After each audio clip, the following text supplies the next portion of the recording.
Okay, so should I make this as a, okay. So I have here a sample of the type of plant that I took off the juniper bush that I removed from the front yard earlier this summer. The juniper bush, by the way, I wasn't able to save it. It ended up dying, but there is some of this plant growing back up from the bucket, so I guess I have saved at least one plant.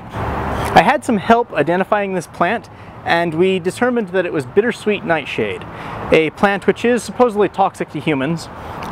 It's not super toxic, but it's not recommended to be eaten. This stuff grows all over the place, especially around creeks and stuff, so it was pretty easy to find another sample of it. However, it was really hard to find berries that were actually ripe. You see, they actually do turn red when they're ripe. But usually I'd find bunches of green berries. Now, these have been producing berries all summer long, so I should expect to find a mixture of the ripe ones and the green ones, but the red ones were very hard to find. And I guess that means something has been eating them, which is a good sign for them not being super toxic. Broke open really easily. I'm just going to take it, I'm going to like chew it up and then spit it out to get what the taste is. If that makes me sick, then I'll definitely not add this to our soup.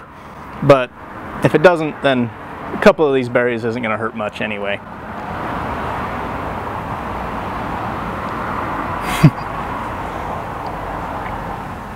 Okay, they are very bad. Texture-wise and everything, the seeds, it seemed very similar to a tomatillo, which makes sense because they're closely related. Tomatillo.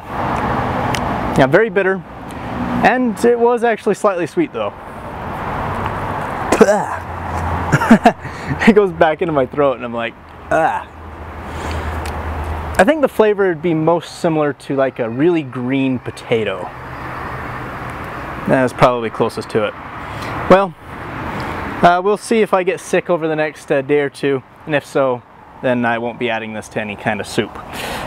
So I'm actually going to dig through my potato patch a little bit, grab some potatoes, like this one that's poking up out of the ground there.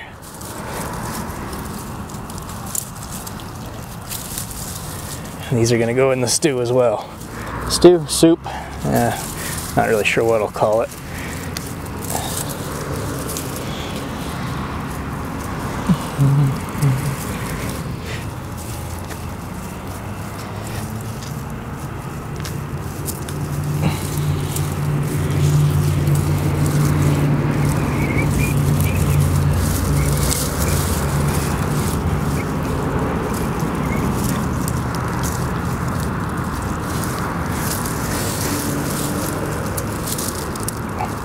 It's a nice big tuber.